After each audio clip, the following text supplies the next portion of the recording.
Good morning, wrestling fans. Today is Monday, March 4th, 2024. Hello, I am Lance Bratt. On this Monday morning, hope everyone is having a great one so far today.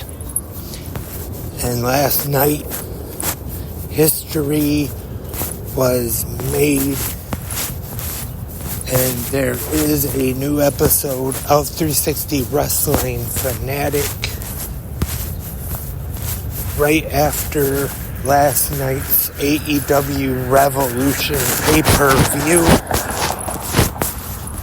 where the pro wrestling world said farewell to the legendary icon, the man called Sting.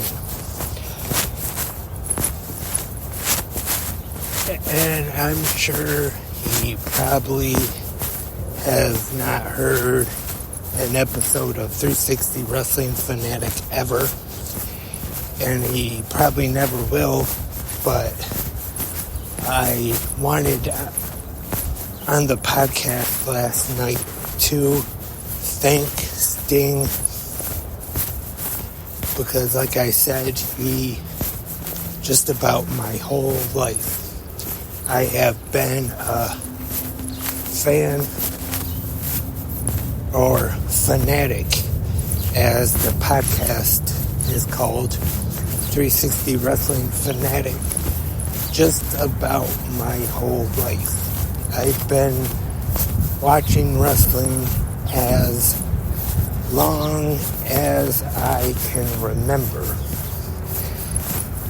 and I would probably say that Sting was probably my first favorite wrestler, and he always has been one of my favorites. And if I had to choose just in my whole life, all of pro wrestlers I have watched, and I have definitely watched a lot of pro wrestling, I might just have to say Sting definitely my number one favorite wrestler of all time. No matter the promotion, WWF, WCW, TNA, AEW, in the way he changed himself. Of course, you have the Surfer Sting, and then when the NWO started, you had the Crow Sting.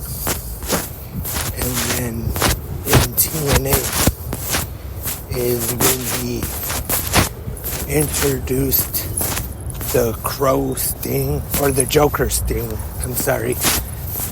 And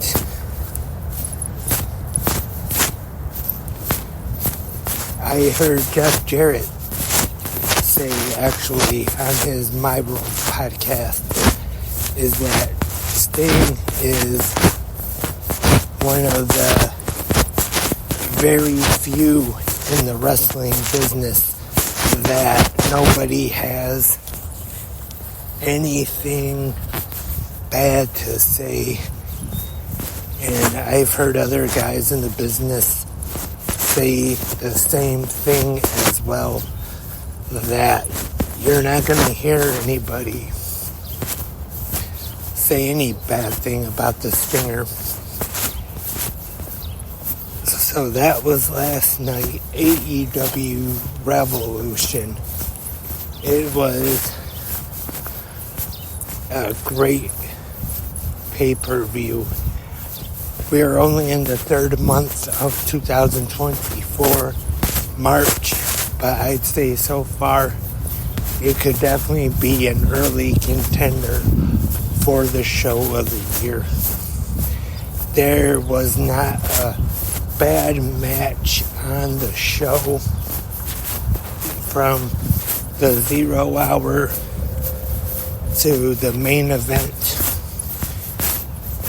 Not a bad match, or at least I didn't think so anyway. And there was every match on that show, I would probably say, was at least good to great. Every match, top to bottom, and that's not very often you can say that. I'd say,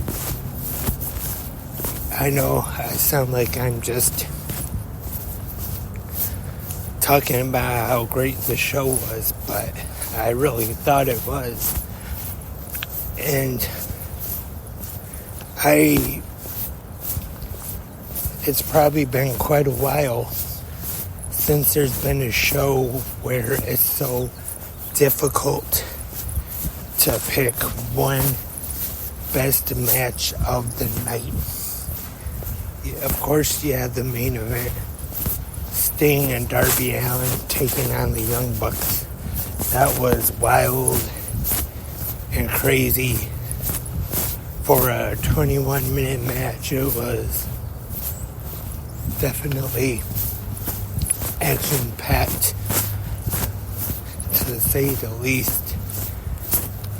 And Darby Allin is back.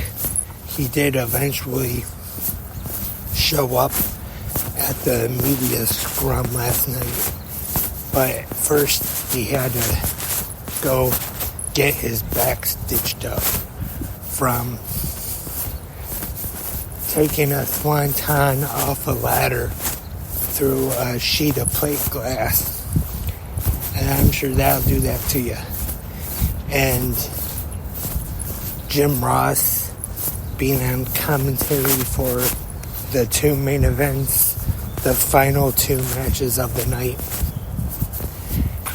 JR called Sting's final match and the AEW World Championship match, which we saw Samoa Joe defeat Hangman Adam Page and Swerve Strickland in the three-way match to retain the AEW World Championship. And those three, they had a great match and they told a great story as well. Samoa Joe having a Hangman locked in the Coquina Clutch, and Swerve Strickland, who was just about to get in the ring and break the submission.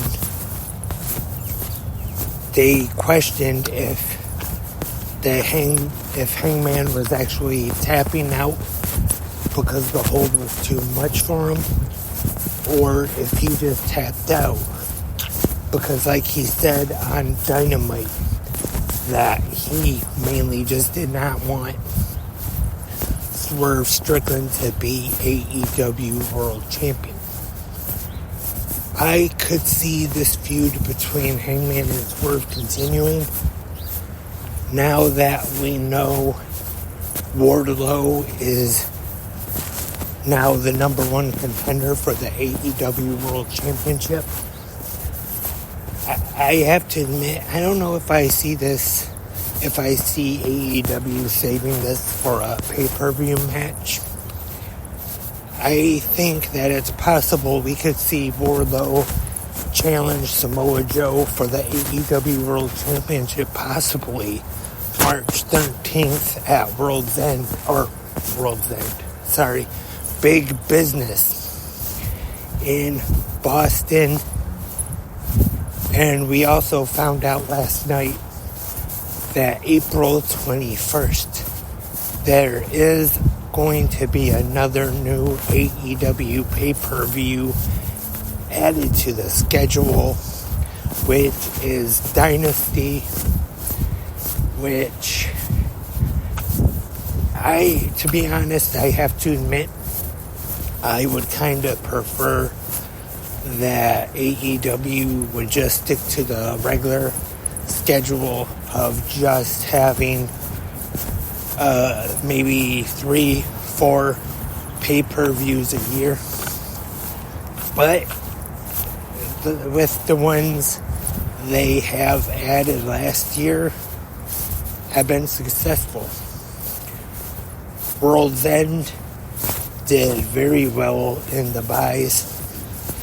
So did Wrestle Dream, which was added last year to the pay-per-view schedule. So far, it appears to be successful for AEW adding the pay-per-views.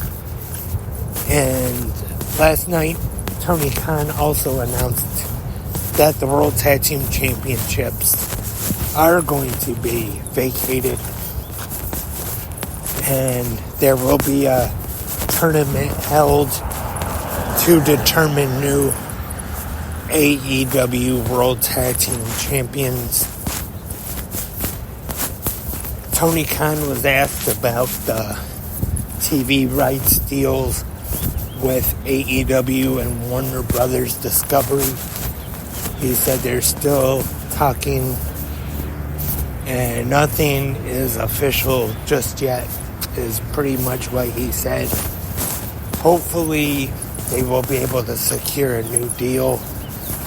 Like I always say, I'm hoping they will get a deal with Max similar to the WWE one with, for now, Peacock, which next year will be Netflix.